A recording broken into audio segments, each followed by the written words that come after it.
بسم الله المنتقم. بكت عيني وحق لها بكاها، وما يغني البكاء ولا العويل.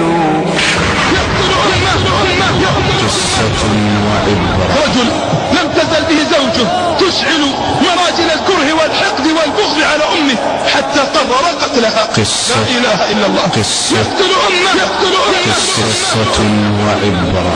على ذنبي وما لاقيت، والله ما رأيناها في الوحوش الكواسر ولا سمعنا بها في السباع الضواري.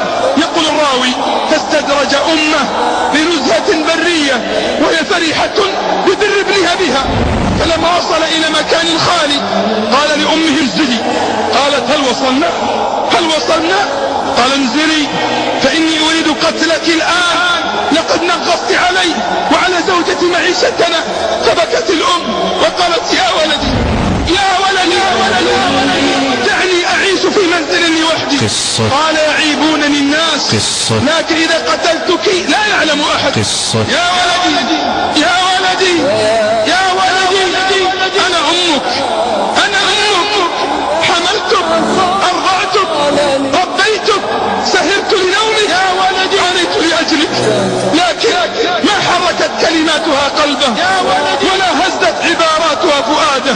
وقالت له: الله يعلم بأمرك، مطلع على عظيم جرمك، وسينتقم منك ومن زوجتك.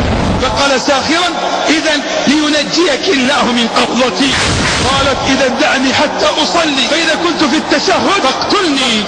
وفعلا كبرت لصلاتها، فلما بلغت التشهد رفع صخرة كبيرة من ورائها يريد أن يهوي بها على رأسها، وفجأة سمعت الأم صراخا مخيفا من خلفها، فنظرت فإذا بابنها قد خسفت به الأرض وأصبحت قدماه مغروستان في الأرض وباقي جسده في الهواء، ويده التي رفع بها الحجر قد شلت تماما لا يستطيع لها حراكا. فصرخت الأم باكية على ولدها الوحيد: ولدي حبيبي، يا رب ما أنجبت غيره، ولدي ماذا حل بك، ماذا أصابك؟ ثم أخذت بحنان تسحبه وتزيل التراب عنه بيديها الضعيفتين وهي تقول: ليتني مت أنا دون أن يحدث لك هذا المكروه يا ولدي.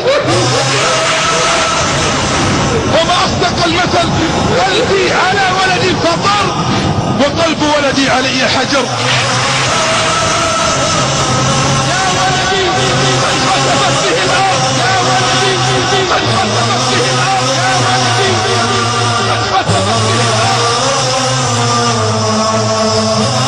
إلى كل ابن عاق بوالديه: أين الدمعة الحانية؟ فارجع وتب والزم الندم.